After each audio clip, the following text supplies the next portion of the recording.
सभा से मैं प्रश्न इसलिए करता हूं कि आज 5वां दिन हो गया आप लोगों के साथ धर्म संगत करते हुए।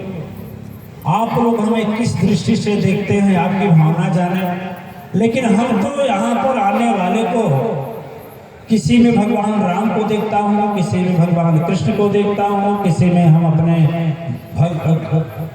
प्रभु हनुमान जी को देखता हूँ, किसी के अंदर दिव्य शक्ति का आभा देखता हूँ, किसी के अंदर सुदर्शन देखता हूँ, किसी के अंदर सुकृत देखता हूँ, किसी के अंदर अखिलेश्वर देखता हूँ, किसी के अंदर अमरिंदर देखता हूँ, किसी के अंदर मदंग ऋषि का रूप देखता हूँ। हमारी अपनी सोच नहीं दिखाई। किसी में सूर्य शक्ति देखता हूँ, देवियों में किसी में लक्ष्मी मैया को देखता हूँ, किसी में सरस्वती मैया को देखता हूँ, किसी में माँ अम्बे को देखता हूँ, किसी को अन्नपूर्णा माता को देखता हूँ, किसी को धरती माता को देखता हूँ। कसम से बोलो, झूठ नहीं बोलो। यहाँ से प्राण में चला जाएगा तो भी हम झूठ नहीं बोलेंगे। आप लोगों में हमें वो नारी रूप दिखता ही नहीं, हम तो नर रूप दिखता है, हम देवी और देवता दिखते हैं। इसलिए हम आज एक प्रश्न करना चाहेंगे कि आप लोग हमें यह एक चीज बता दीजिए, बस वहीं से हम प्रारंभ कर देंगे। पहले आप लोग बता पाएंगे तो, नहीं बता पाएंगे तो हम बताएंगे, फिर इसको पूरा करेंगे, पूरा समझाएंगे। आप लोग ये बता सकते हैं कि एक चीज, ध्यान से सुनिएगा, एक चीज प्रभु के द्वारा, भगवान के द्वारा, माँ शक्ति के द्वारा जो हम लोगों का जन्म होता है उसी के साथ मिलता है। एक चीज और तो गोली, गाली, धन, जमीन, मकान, दुकान, संतान, सम्मान बाद में मिलता है, पद, प्रतिष्ठा। लेकिन एक चीज जन्म लेते मिलता है और अंत समय तक रहता है। एक चीज और उसकी विशेषता, जो पद नहीं कर सकता, जैसे हमारे साहब प्रशासनिक अधिकारी हैं, जो पद नहीं कर सकता, प्रतिष्ठा नहीं कर सकता, सम्मान पाने वाला व्यक्ति नहीं कर सकता, किसी को झुका नहीं सकता, लेकिन वह शक्ति है आप उससे चाहें तो जिसको चाहे उसको झुका दे, भगवान को ही झुका दे। फिर वो शक्ति ऐसा है, गोली से किसी का जान मार सकते हैं, झुका नहीं सकते। बहुत बाहुबली है, थप्पड़ मार सकते हैं लेकिन झुका नहीं सकते। ठीक है ना? देखिए दिव्यांगनाएं, वो कौन सी चीज है जो ब्राह्मण, क्षत्रिय, वैश्य, शूद्र, डॉक्टर, इंजीनियर, वकील, जज, मिनिस्टर, मंत्री, हिंदू, मुस्लिम, सिख, ईसाई, गरीब, अमीर, छोटा, बड़ा, झोपड़ी में रहने वाला, महल में रहने वाला, कार में चलने वाला, फ्लाइट में उड़ने वाला, इंग्लैंड में रहने वाला, चाहे अमेरिका में रहने वाला, अल्जीरिया, ऑस्ट्रेलिया में रहने वाला, अफ्रीका, इंडोनेशिया में रहने वाला, कहीं रहने वाला, हर मानव जाति को एक चीज कौन सी है, इतनी बड़ी शक्ति जो धरती पर परमात्मा परम शक्ति सत्ता सबको देते हैं, चाहे वह काला हो या गोरा हो, रूपवान हो या कुरूपवान हो, सब हो, चाहे वह दुष्ट हो, बेईमान हो, चोर हो, डकैत हो, बलात्कारी हो, भ्रष्टाचारी हो, चरित्रहीन हो, सबको मिलता है। थोड़ा सा 1 मिनट का मौका देंगे और सभी हमारे देवी और देवता हृदय में विचार करके बताएंगे कि कौन शक्ति है जो सबके अंदर है। एक बहुत बड़ी शक्ति, बहुत बड़ी शक्ति। कोई भी यदि समझ में आया तो हाथ ऊपर करें। हमारे रेडियो साहब जो है माँ की ममता। और कोई और कोई और कोई और कोई खैर, माँ की ममता तो ठीक है। माँ की ममता पर एक याद आ गया, माँ मरी तो प्यार गया। देखिए, माँ मरी तो बाप गया तो बाजार गया, बाप गया तो बाजार गया, या मेला गया, कुछ भी कहीं, या दुकान पर मिलने वाला सामान। माँ मरी तो प्यार गया, पिता मरे तो बाजार गया, भाई मरा तो साथ निभाने वाला गया। ठीक है,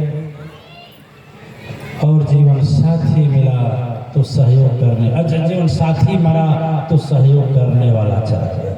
माने यार, है कि नहीं? तो माँ की ममता तो ही है, लेकिन माँ की ममता देवी आत्माएं हमारे एक प्रश्न को या तो समझे नहीं आप लोग, या तो आप लोग जानते ही नहीं। दो ही उपाय, दो ही रास्ता। देखिए, माँ की ममता है, सत्य है, पूर्ण सत्य है। ठीक है, क्यों कि बहुत से ऐसे बच्चे जन्म दे करके फेंक दिए जाते हैं। बोली सच है झूठ है? वो बच्चा माँ की ममता से दूर हो जाता है। आज मेरे पास वो टीटी साहब हैं, उनकी एक जीवन साथी है, बेचारी लाई थी एक बच्चे को, उसकी माँ मर गई, पिता दूसरा शादी कर लिया। इतनी बड़ी बच्ची रही होगी इस बेटी के बराबर, और इतना दुखी थी, लाई हृदय हमारा द्रवित हो गया। उसे तो माँ का ममता नहीं मिला।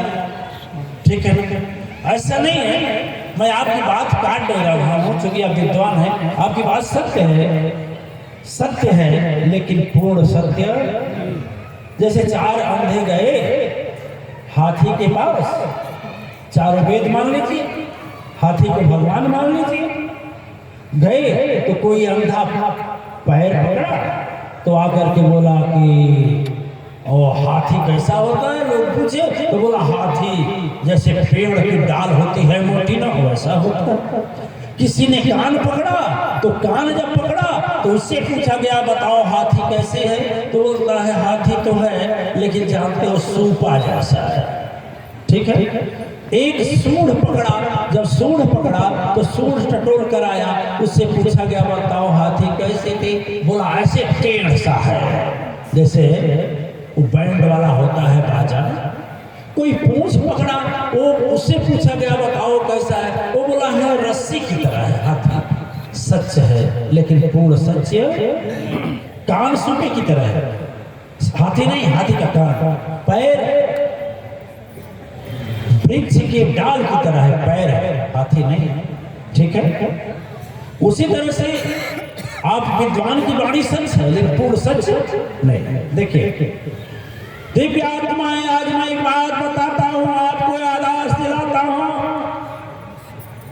शायद यह यादाश्त यदि मनुष्य के जीवन में एक बार अच्छी तरह से बैठ जाए तो परिपूर्ण जीवन वह सबको झुका सकता है। संपूर्ण जीवन और संकट समस्या सारी चीज नष्ट कर सकता है। उसका यादाश्त आने पर और उसके चलने पर वह दुनिया को तो छोड़ दीजिए, दुनिया बनाने वाले को भी अपना बना सकता है। और कितनी देर में? कितनी देर में? 3 साल नहीं जी, 3 महीना नहीं जी, 3 घंटा नहीं जी, 3। कौन कौन से जानने को इच्छुक हैं जल्दी बता दीजिए, हमको जल्दी बता दीजिए हमको। चलिए सभी लोग जाओ। संसार में एक सबसे बड़ी ताकत मिलती है दिव्य आत्माएं। मैं बारंबार संकेत किया हूं आप लोगों को, किसी माँ के पास यदि 6 या 9 महीने का बच्चा होगा, उसके चेहरे को देखना, उसके चेहरे को देखना, उसके चेहरे को देखेंगे तो उस बच्चे के चेहरे को देखते ही वह आपको अपनी ओर आकर्षित करना शुरू करेगा। बस हाँ या ना? हाँ या ना? हाँ। आपको बच्चा कुछ नहीं दिया, धन नहीं दिया, दौलत नहीं दिया, रुपया नहीं दिया, पैसा नहीं दिया, आपको देखकर खुश हो गया, आप उसकी ओर आकर्षित हो जाएंगे। एक बहुत सुंदर बच्चा बीच चौराहे पर पड़ जाए और गाड़ी जा रही है तो क्या गाड़ी वाला रोक कर बच्चे को उठाएगा? नहीं, किनारे नहीं करेगा? करेगा नहीं करेगा? करेगा। दिव्य आत्मा एक सबसे बड़े संसार में ताकत है, उस ताकत का नाम है प्रार्थना। प्रार्थना से से ही प्रेम बना है। प्रार्थना हमारी ओर देखिए, इसकी शक्ति गोली से भी ज्यादा है, ऊंट कुल में जन्म लेने की शक्ति से भी ज्यादा है, अरबपति होने से भी ज्यादा है, ठीक है, और दूसरे को अपना बनाने के लिए भी बहुत ज्यादा है। यहाँ तक कि संसार भी बना सकते हैं और संसार बनाने वाले को भी अपना बना सकते हैं। दिव्य